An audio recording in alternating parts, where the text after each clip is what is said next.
Hello दोस्तों, आज हम बात करने वाले हैं अपने C++ में डीएससी कोर्स के लेक्चर 09 की। तो कल के लेक्चर में हमने बात करी थी अरिथमेटिक ऑपरेटर्स के बारे में। कल ही के लेक्चर में जब हमने लास्ट में कुछ क्वेश्चंस छोड़े थे, आज हम बात करेंगे उसके सॉल्यूशन के बारे में। और आज ही हम बात करने वाले हैं टाइप कास्टिंग और हायरार्की ऑफ ऑपरेटर्स के बारे में। तो ये लेक्चर कुछ अच्छा खासा बड़ा सा खिंचने वाला है, तो बिना किसी देरी के ये स्टार्ट करते हैं।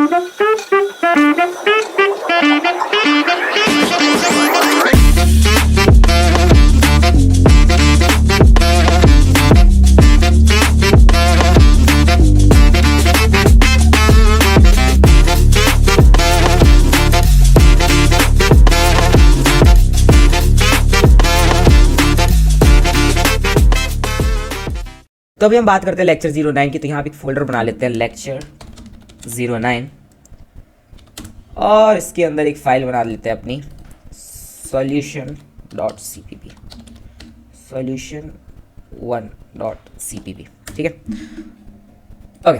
तो सबसे पहला हमको क्वेश्चन दे रखा है write a program to display hello computer science. तो सबसे पहले कुछ नहीं, यहाँ पर अपना एक हेडर फाइल इंक्लूड करेंगे, हैश इंक्लूड iostream। यहाँ पे लिखेंगे यूजिंग नेम स्पेस std। यहाँ पे आ जाएगा हमारा मेन फंक्शन इंट मेन, और इसी के अंदर लास्ट में हम दे देंगे कि रिटर्न 0। ओके। तो सबसे पहला हमारा क्वेश्चन हमको दे रखा है, उसने हमको क्वेश्चन में कहा है write a program to display hello computer science. अब हमको ये चीज़ पता है कि अगर हमें कोई चीज़ डिस्प्ले करवानी होती है तो हम वहाँ पर सी आउट ऑपरेटर का यूज़ करते हैं और डबल कोट्स के अंदर अपना टेक्स्ट लिख देते हैं। जो भी हमको प्रिंट करवाना है, जो भी हमको सी आउट करवाना है, तो डबल कोट्स के अंदर हम उस टेक्स्ट को लिख देते हैं। तो हमारा टेक्स्ट क्या है? Hello computer science. ठीक है, लास्ट में एक सेमीकोलन देना ज़रूरी होता है। अगर हम इसको यहाँ पे रन करवाते हैं तो ये हमको आउटपुट में हमारा हेलो कंप्यूटर साइंस दे देता है। ठीक है, ओके। अगला क्वेश्चन हमको क्या दे रखा है? Write a program to display hello friends.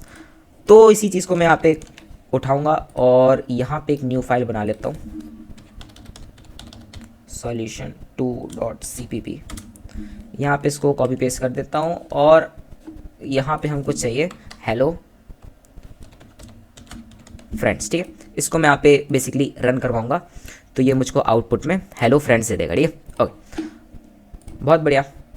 अगला क्वेश्चन हमको क्या कहता है? Write a program to display hello BCA students. ठीक है, बहुत बढ़िया। तो यहाँ पे एक काम करता हूँ, एक और नई फाइल बनाता हूँ solution3.cpp।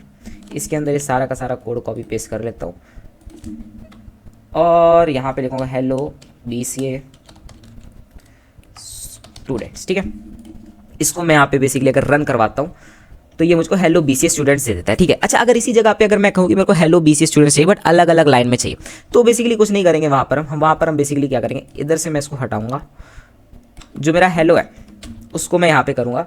इसके बाद मैं यहाँ पे लगा दूंगा एंडल। ठीक है, फिर इधर पे मैं लिखूँगा BCA, फिर मैं लगा दूंगा एंडल नॉट हेयर।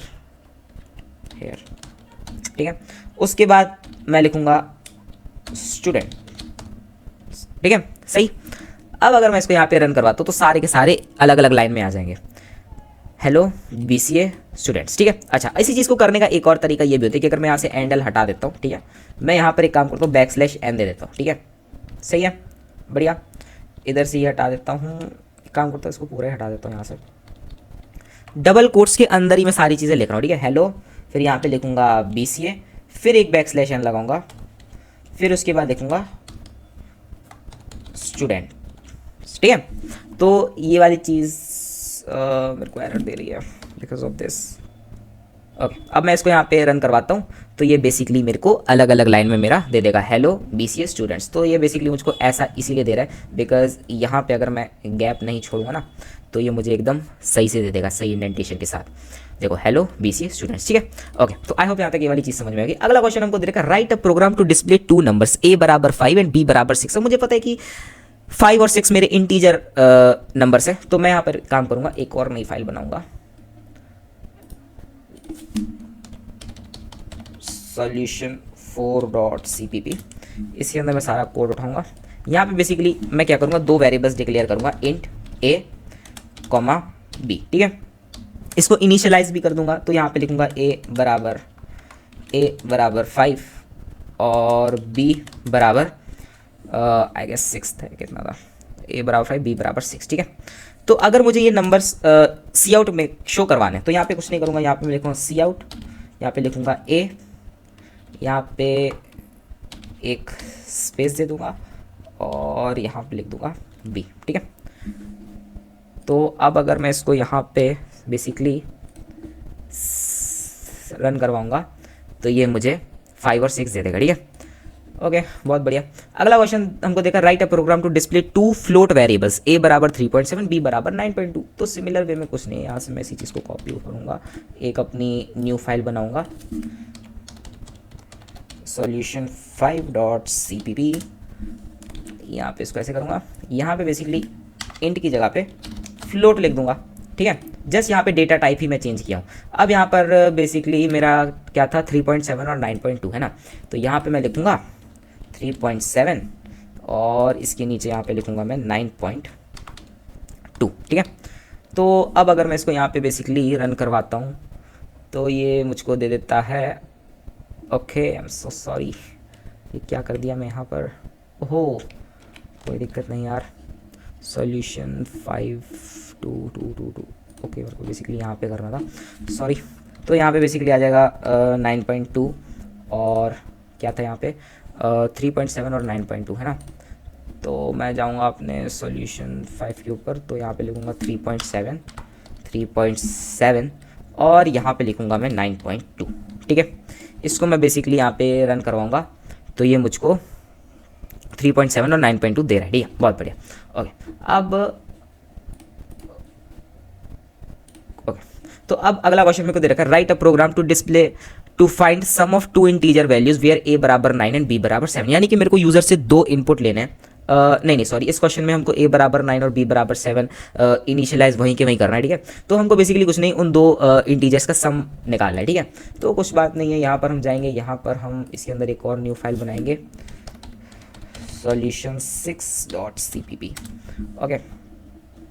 तो यहाँ पे पूरा कोड कॉपी पेस्ट करेंगे, ठीक है। तो बेसिकली इंटीजर वैल्यूज़ हमारी 9 एंड 7 है ना।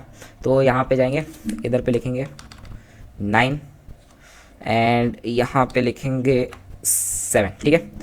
यहीं पे एक काम करता हूँ, यहीं पे एक सम बना लेता हूँ और इधर पे मैं लिखूँगा सम बराबर a प्लस बी, ठीक है, a प्लस बी। और यहाँ पे मैं एक काम करूँगा, यहाँ पे मैं लिख दूँगा सम ऑफ ए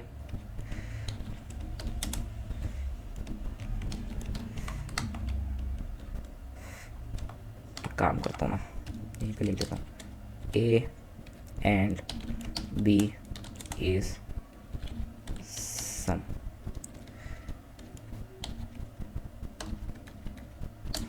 ओके, सो अगर मैं इसको यहाँ पे रन करवाता हूँ तो ये मुझे देगा सम ऑफ 9 एंड 7 इज 16, ठीक है। थोड़ा सा ये गड़बड़ हो गया, कोई बात नहीं।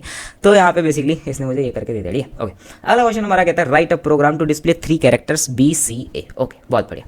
एक काम करता हूँ, यहाँ पे एक और नई फाइल बना लेता हूँ, न्यू फाइल solution7.cpp। तो मुझे यहाँ पे बेसिकली 3 कैरेक्टर्स को सी आउट करवाना है, तो कोई बात नहीं, यहाँ पे मैं जाऊँगा, यहाँ पे लिखूँगा कैर, सबसे पहला कैरेक्टर है मेरा बी, तो बी नाम के वेरिएबल में मैं इस बी को स्टोर करवा दूँगा, ठीक है, ओके, बहुत बढ़िया।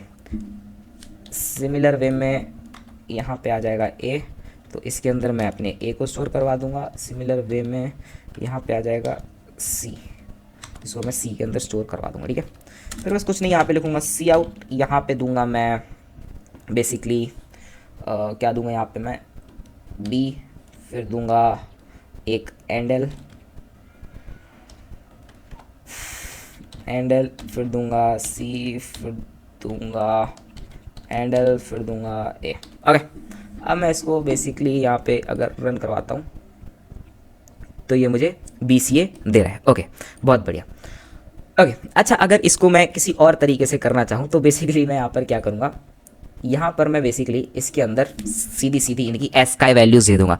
अब मुझे ये वाली बात पता है कि जो मेरा कैपिटल ए होता है उसकी एस का वैल्यू होती है 65, जो मेरा कैपिटल बी होता है उसकी एस का वैल्यू होती है मेरी 66, और जो मेरा कैपिटल सी होता है उसकी एस का वैल्यू होती है मेरी 67, ठीक है। अब अगर मैं इसको यहाँ पे बेसिकली अगर रन करवाऊँगा तो ये मुझे बेसिकली BCA ही दे रहा है, ठीक है। तो आई होप यहाँ पर ये वाली चीज़ समझ में आ गई होगी। अगला क्वेश्चन हमारा कहता है हाँ, write a program to find area of rectangle where length is equals to 3.9 breadth is equals to 2.7, ठीक है। एरिया ऑफ ट्रायंगल कैलकुलेट करना है, बहुत बढ़िया। तो इसको यहाँ से पहले मैं बंद कर लेता हूँ, यहाँ पे जाता हूँ, एक और नई फाइल बनाता हूँ, solution8.cpp, ठीक है। यहाँ पे वही सब अपना ऐड कर लेता हूँ। बेसिकली मुझे यहाँ पर एरिया ऑफ ट्रायंगल निकालना है, ठीक है। तो एरिया ऑफ ओके एक सेकंड, एरिया ऑफ क्या था, एरिया ऑफ रेक्टेंगल था, ओके। तो बेसिकली मैं यहाँ पे क्या करूँगा, यहाँ पे करूँगा इंट, ओके। जो मेरी लेंथ है, लेंथ मेरे को फ्लोट में दे रखी है, तो मैं यहाँ पे जाऊँगा फ्लोट लेंथ। अब लेंथ बराबर मेरे को कितनी दे रखी है, लेंथ इज इक्वल्स टू मेरे को 3.9 दे रखी है। तो लेंथ इज इक्वल्स टू 3.9 और जो मेरी विड्थ है वो मेरे को 3.7 दे रखी है, ठीक है। फिर जब मैं यहाँ पर एरिया कैलकुलेट करूँगा तो एरिया को भी बेसिकली मैं फ्लोट में ही लूँगा, तो फ्लोट एरिया, बिकॉज अगर मेरा एरिया निकल के आएगा, अगर वो एरिया मेरा डेसिमल में निकल के आएगा तो उसके लिए तो मुझे फ्लोट ही लेना पड़ेगा ना। तो मैं यहाँ पे लिखूँगा फ्लोट एरिया, एरिया बराबर मैं लिखूँगा लेंथ इंटू विड्थ। ये बेसिकली मैं क्या निकाल रहा हूँ, एरिया ऑफ रेक्टेंगल, ठीक है। और यहाँ पर मैं सी आउट में लिख दूँगा area is area of rectangle is, यहाँ पे आ जाएगा एरिया, ठीक है। ओके ओके, तो यहाँ पे बेसिकली आ जाएगा एरिया, ठीक है। अगर मैं इसको यहाँ पे रन करवाता हूँ तो ये बेसिकली मेरे को 14.43 दे रहा है, ठीक है।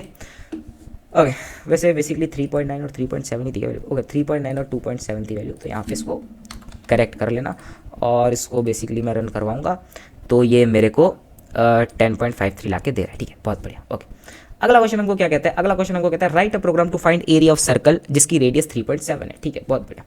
तो यहाँ पे जाते हैं, एक न्यू फाइल बनाते हैं, solution 10 और 9.cpp, ओके। सो यहाँ पे बेसिकली solution 9 है, ओके। सो इसको मैं यहाँ पे कॉपी पेस्ट करता हूँ, ठीक है, ओके। तो बेसिकली मेरे को एरिया ऑफ सर्कल निकालना है, तो मैं यहाँ पे लिखूँगा फ्लोट पाई, क्योंकि एरिया ऑफ सर्कल मेरा होता है पाई आर स्क्वायर, तो पाई की वैल्यू मुझे देनी पड़ेगी जो कि होती है 3.14, राइट। फिर उसके बाद मैं यहाँ पे लूँगा फ्लोट रेडियस मेरी शायद 2.7 ही है। फिर मैं यहाँ पर लिखूँगा एरिया ऑफ सर्कल, ठीक है। अब ये कैसे निकालूंगा, बहुत सिंपल है, यहाँ पे जाऊँगा मैं, यहाँ पे एक और फ्लोट बनाऊँगा, float area.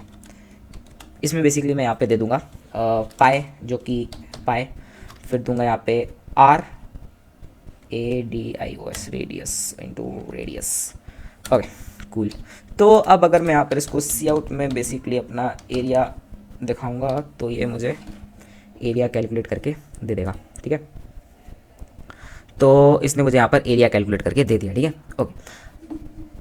Okay okay okay okay okay. अगला क्वेश्चन मेरे को कह रहा है write a program to find sum of digits of a given number n बराबर 1 2 3 4। ये वाला क्वेश्चन बहुत ज़्यादा मेन है, इसको एक बार ध्यान से देखना, ठीक है। ओके, तो मेरा नंबर मेरे को दे रखा है 1 2 3 4। इसके लिए मैं एक काम करता हूँ, एक और फाइल बनाता हूँ, ठीक है। तो यहाँ पे बेसिकली मेरे को क्वेश्चन क्या क्या कह रहा है उसको एक बार समझने की कोशिश है। वो कह रहा है सम ऑफ डिजिट्स, अगर मेरे को यहाँ पे 1 2 3 4 दे रखा है, ध्यान से समझना, ठीक है। ओके, मेरे को यहाँ पे नंबर दे रखा है, मेरे को यहाँ पे नंबर दे रखा है बेसिकली 1 2 3 4, ठीक है। तो मुझे बेसिकली क्या करना है, 1 + 2 + 3 + 4 कैलकुलेट करना है, यानी इस नंबर की जो भी डिजिट्स हैं मुझे उनका सम कैलकुलेट करना है। तो एक बार इस क्वेश्चन को ध्यान से देखना, ठीक है। ओके, अब इस वाले क्वेश्चन को एक बार ध्यान से समझना कि मैं इसे कैसे कर रहा हूँ, ठीक है। ओके, सबसे पहले मैं यहाँ पे आ जाता हूँ,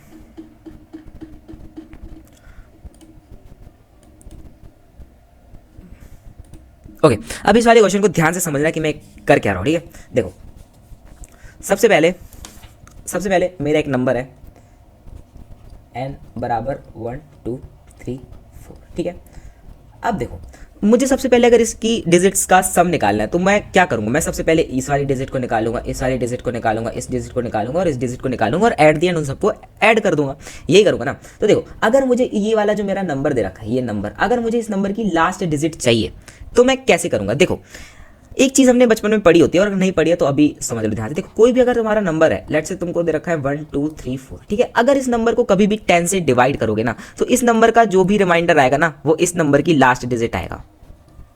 पहली चीज़ तो ये वाली ध्यान रखो, ठीक है। कभी भी किसी भी नंबर को अगर 10 से डिवाइड करोगे ना तो उस नंबर का जो रिमाइंडर है वो उस नंबर की लास्ट डिजिट आएगा।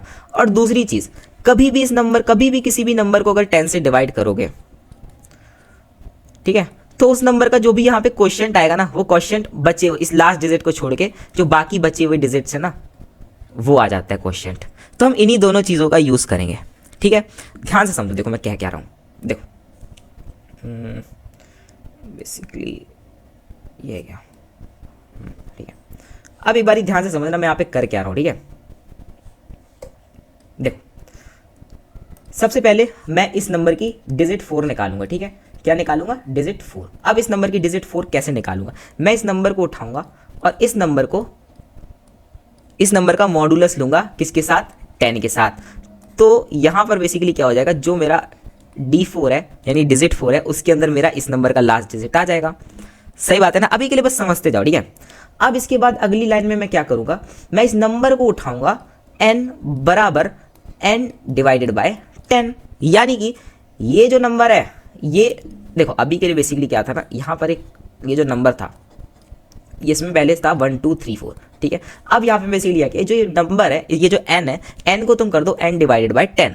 इसका मतलब क्या हुआ कि ये जो 1 2 3 4 है, 1 2 3 4 है, जब मैं इसको 10 से डिवाइड करूंगा तो यहाँ पे मेरा 123 बचेगा, है ना। क्योंकि देखो कोडिंग की दुनिया में यहाँ पे क्या होता है कि अगर ये इंटीजर है तो ये वाली चीज़ें मैं बहुत अच्छे से एक्सप्लेन कर चुका हूँ कि यहाँ पे 123 क्यों आ रहा है, तो अभी इसके ऊपर तो मैं नहीं जाने वाला। तो बेसिकली यहाँ पे क्या हो जाएगा, जो 1 2 3 4 है, इस 1 2 3 4 के अंदर क्या आ जाएगा, इस 1 2 3 4 के अंदर सिर्फ और सिर्फ 1 2 3 बचेगा, ठीक है। अब मैं क्या करूँगा, अब मैं सिमिलर वे में एक और करूँगा। तो मैं यहाँ पर बेसिकली क्या करूँगा, एक और बार ये चीज़ करूँगा, इंट D3। अब मेरे को डिजिट 3 निकालना है, तो अभी नंबर मेरा क्या है 123 है ना।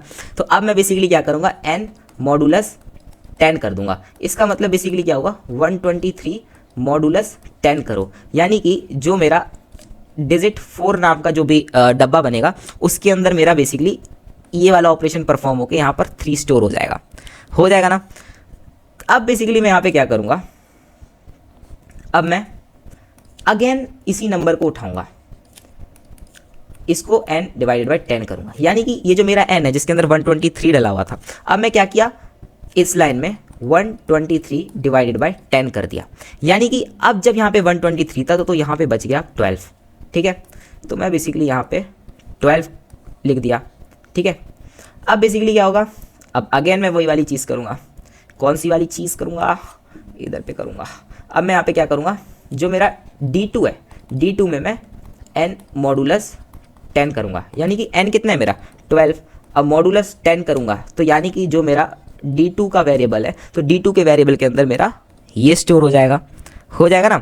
अब मैं सिमिलर वे में अगेन वही वाली चीज़ करूँगा, मैं यहाँ पे लिखूँगा n = n बाय 10, तो यानी कि जहाँ पे ये 12 है तो इस 12 की जगह पे 1 बच जाएगा। और करने के लिए तो मैं ये भी कर सकता हूँ कि डायरेक्ट D1 के अंदर इस n को स्टोर करवा सकता हूँ क्योंकि यहाँ पे 1 बचा हुआ है। अगर मैं ऐसा नहीं भी करना चाहूँ तो D1 के अंदर अगर मैं n मॉडुलस 10 भी करवाऊँगा ना तो ये चीज़ भी मेरे को D1 नाम का जो डब्बा है उसके अंदर 1 दे देगा। अब मेरे पास यहाँ पे D4 आ गया, D3 आ गया, D2 आ गया, D1 आ गया। अब एट द ईयर मैं इन सबको ऐड कर दूंगा, ठीक है। तो अब इसको कोड करके देखते हैं और अच्छे से चीज़ें क्लियर हो जाएंगी। देखो मैं यहाँ पर बेसिकली एक और बार लिख दूंगा सारी चीज़ें अच्छे से, देखो समझ में आना चाहिए। मेन मोटिव बस ये hash include iostream using name space std, यहाँ पे मैं लिखूँगा इंट मेन, राइट, लास्ट में दे दूंगा रिटर्न 0। ओके देखो सबसे पहले यहाँ पे मेरा नंबर है, मैं यहाँ पे लिखूँगा इंट, जो मेरा नंबर है, नंबर मेरा कितना है 1 2 3 4 है, ठीक है, बहुत बढ़िया। अब मैं यहाँ पर अपना क्या लिखूंगा, अब मैं यहाँ पर अपने एक डिजिट 4 नाम का वेरिएबल डिक्लेयर करूंगा। तो मैं यहाँ पर लिखूंगा इंट D4 के अंदर बेसिकली क्या कर दो, मेरा n मॉडुलस 10 कर दो, ठीक है।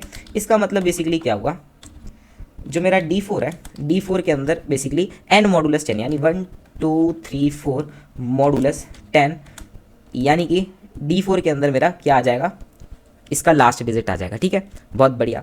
अब मैं बेसिकली क्या करूंगा, अब जो मेरा n है उसको मैं दोबारा से रीडिक्लेयर करवा रहा हूँ, यानी पुनर्जन्म करवा रहा हूँ। अब यहाँ पे देखो, अब देखो करेंगे हम कैसे, यहाँ पे लिखेंगे n is equal to n divided by 10।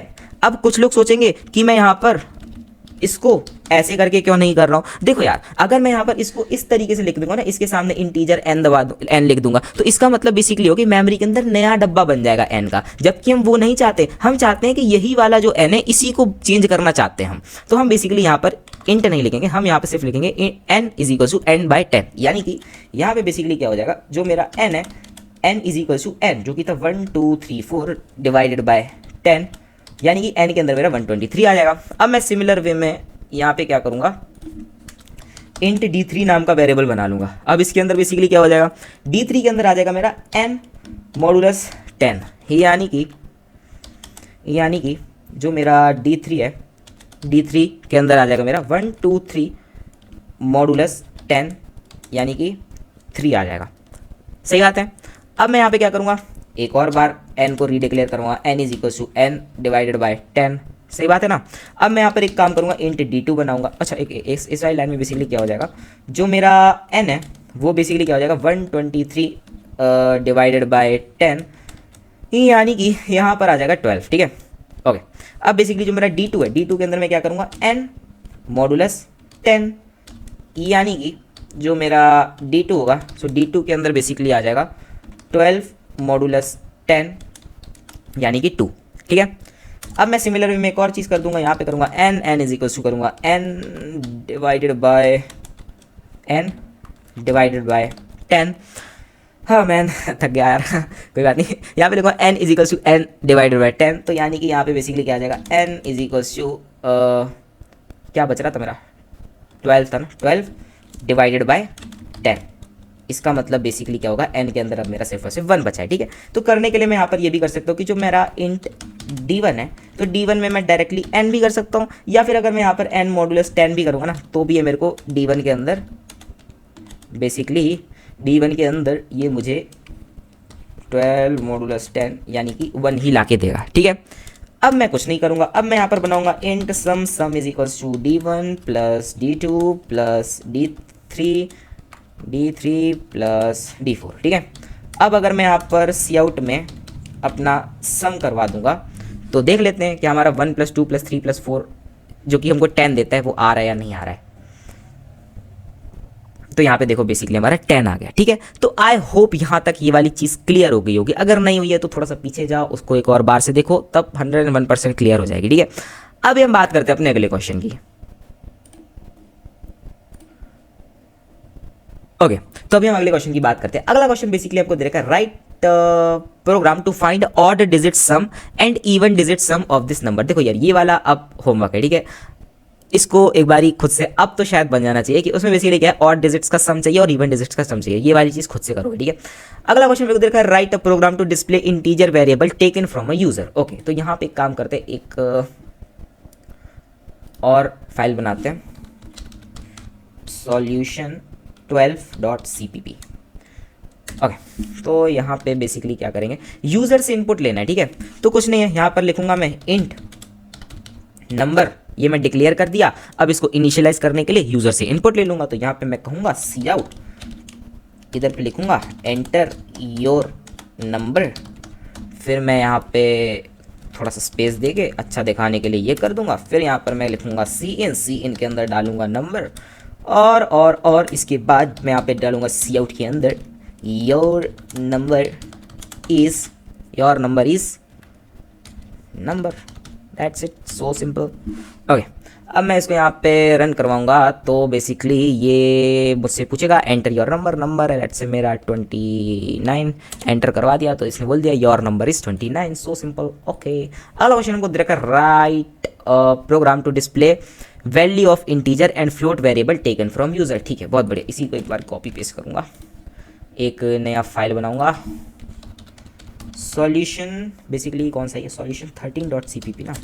तो यहाँ पे आऊँगा, अब इसके अंदर बेसिकली मेरे से कह रहा है कि तुम फ्लोट वेरिएबल भी लो और इंटीजर लो। इंटीजर यहाँ पे मैं ले लिया। ठीक है, तो इधर मैं इंट नंबर लूँगा, ये कर दिया। यहाँ पे काम करूँगा, यहाँ पे लूँगा फ्लोट नंबर 2। ठीक है, नंबर 2। फ्लोट नंबर 2, ठीक है। तो ये यहाँ पे बेसिकली इधर पे क्या हो रहा है कि ये मेरा इंटीजर नंबर को इनपुट ले रहा है। मैं सिमिलरली यहाँ पे क्या करूँगा, यहाँ पे लिखूँगा एंटर योर इंटीजर नंबर, यहाँ पे लिखूँगा एंटर योर डेसिमल नंबर। बहुत बढ़िया। अब यहाँ पे बेसिकली नंबर आ जाएगा और यहाँ पे नंबर 2 आ जाएगा। तो मैं सी आउट में यहाँ पे करवाऊँगा your integer number is this number, और इसके बाद दे दूंगा एक नेक्स्ट लाइन। फिर इधर पे लिखूंगा your decimal number is number 2, that's it. अब इसको मैं यहाँ पे बेसिकली रन करवाऊंगा। ये मुझसे पूछेगा enter your integer number let's say 22 है। एंटर योर डेसिमल नंबर है 22.99। एंटर करवाऊंगा तो कह रहा है your integer number is 22, your decimal number is 22.99। बहुत बढ़िया, ओके बढ़िया। इधर से कंट्रोल सी, यहाँ से करता हूँ क्लोज अदर्स। ओके, अगला क्वेश्चन बेसिकली मेरे को क्या कह रहा है, write a program to find addition of 4 integer values, ठीक है। तो आई होप यहाँ तक अब ये वाला क्वेश्चन बन जाना चाहिए, तो इसको एक बार खुद से ट्राई करना, ठीक है। अगला क्वेश्चन दे रखा है write a program to display basic arithmetic operations. ये वाला क्वेश्चन भी मैं करवा चुका हूँ, इसको भी एक बार खुद से ट्राई कर लेना। फिर अगला क्वेश्चन मेरे को दे रखा है write a program to convert kilometers to meter, यानी किलोमीटर को मीटर में कन्वर्ट करना है। ये शायद बन जाना चाहिए, बट फिर मैं करवा दूंगा, कोई दिक्कत नहीं। तो यहाँ पे एक फाइल बनाऊंगा सॉल्यूशन 16.cpp, ठीक है, 16.cpp, ठीक है। तो बेसिकली मेरे को मीटर्स को किलोमीटर में कन्वर्ट करना है, ठीक है। तो आई होप यहाँ तक ये वाली बात तो पता ही होगी कि जो मेरा 1 मीटर होता है, जो 1 किलोमीटर होता है, वो 1000 मीटर के बारे में होता है, ठीक है। सॉरी 1000 मीटर के बराबर होता है, ठीक है। तो बस ये वाली चीज़ करनी है, यही हम करेंगे। यहाँ पे बेसिकली क्या करूँगा, इसमें लिखूँगा सबसे पहले मैं यहाँ पे दूंगा इंट मीटर्स। एक काम करता हूँ, इंट किलोमीटर्स करता हूँ, क्योंकि मैं किलोमीटर्स को मीटर में कन्वर्ट कर रहा हूँ ना। तो इंट किलोमीटर्स दिया, ठीक है। यहाँ पर मैं इसको डिक्लेयर करके अब इसको इनिशियलाइज करने के लिए यूजर से इनपुट ले लूँगा। तो यहाँ पे लिखूँगा सी इन, यहाँ पे लिखूँगा किलोमीटर्स, ठीक है। अच्छा एक काम करूँगा ना, यहाँ पे लिखता हूँ सी आउट, यहाँ पे लिखता हूँ एंटर डिस्टेंस इन किलोमीटर्स, ठीक है। ये डिस्टेंस इन किलोमीटर्स में ये करेगा, ठीक है। इसके बाद यहाँ से सीन हो जाएगा। इसके बाद मैं बेसिकली फॉर्मूला लगाऊंगा कि इंट मीटर्स बराबर होता है किलोमीटर्स इनटू में 1000। बहुत बढ़िया। अब मैं यहाँ पर बेसिकली सी आउट करवा दूंगा। सी आउट में लिखूंगा distance in meters is basically meters, so simple।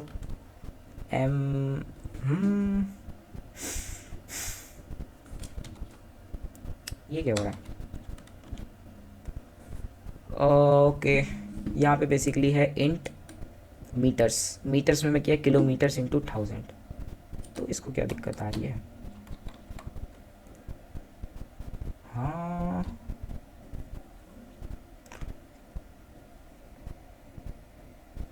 What's the problem, ओहो यहाँ पर मैं बेसिकली सेमी कॉलन छोड़ दिया हूँ, इसीलिए यहाँ पे मेरे को एरर दे रहा है।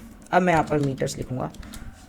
तो ये बेसिकली अब अगर मैं इसको यहाँ पे रन करवाऊँगा तो ये मुझसे पूछेगा एंटर डिस्टेंस इन किलोमीटर। मान लो मेरे को 5 किलोमीटर का जानना है कितने मीटर होते हैं, तो इसने मुझे बता दिया कि 5000 मीटर्स होते हैं, ठीक है। सो आई होप यहाँ तक ये वाली चीज़ भी समझ में आई होगी। अगला क्वेश्चन हमको देखा, write a program to find value of this S बराबर a + b + c का होल स्क्वायर। तो कोई बड़ी बात नहीं है, यहाँ पर जाएंगे कंट्रोल सी, न्यू फाइल बनाएंगे 19.cpp। यहाँ पे बेसिकली कुछ नहीं करेंगे, यहाँ पे लेंगे int a, b, c, s, सही।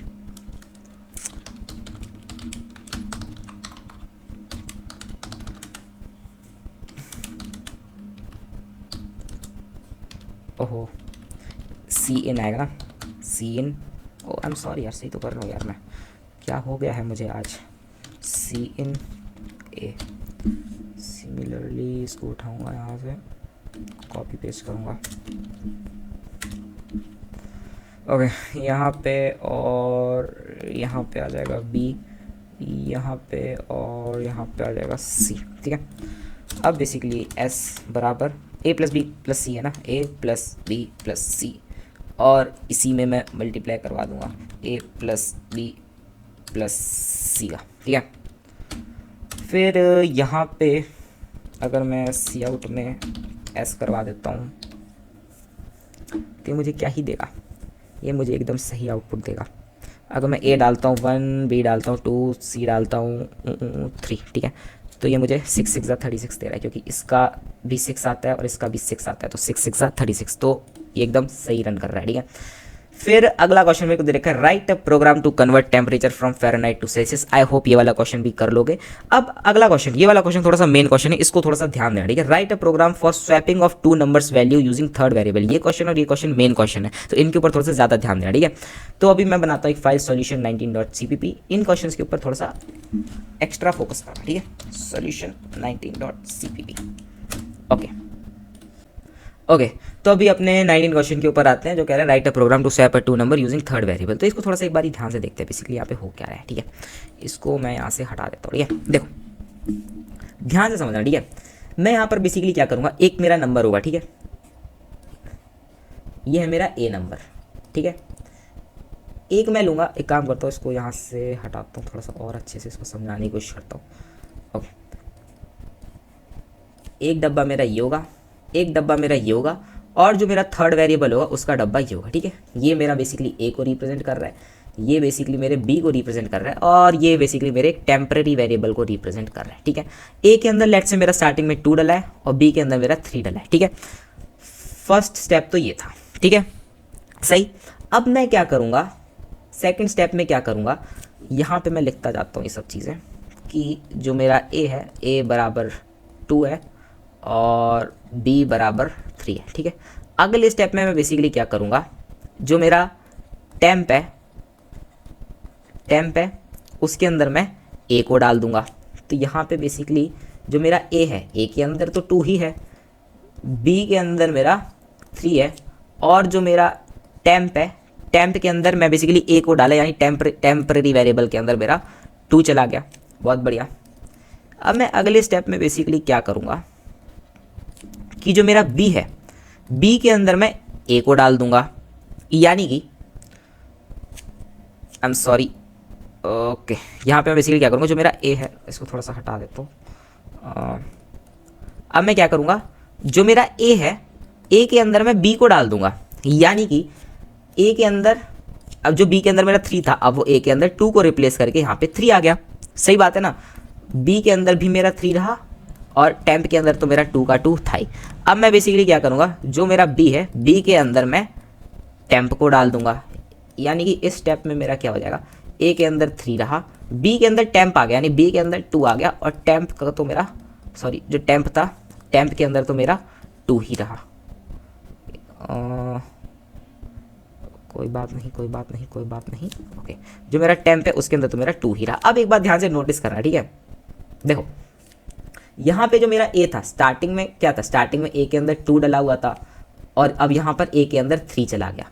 बी के अंदर स्टार्टिंग में मेरा 3 डला था, अब यहाँ पे 2 चला गया। अब इसको कोड करके देख लेते हैं। तो बेसिकली यहाँ पे कुछ नहीं है, solution 19.cpp, इसको यहाँ से उठाता हूँ, इसको यहाँ पे पेस्ट करता हूँ, ठीक है। एक काम करता हूँ, इन ए के अंदर 2 डाल देता हूँ, बी के अंदर मैं 3 डाल देता हूँ, एक मैं टेम्प ले लेता हूँ। अब मैं बेसिकली कुछ नहीं करूँगा यहाँ पे मैं बेसिकली करूँगा, जो मेरा टेम्प है, ओके, यहाँ पे एक काम करता हूँ, यहाँ पे लिख देता हूँ सी आउट बिफोर।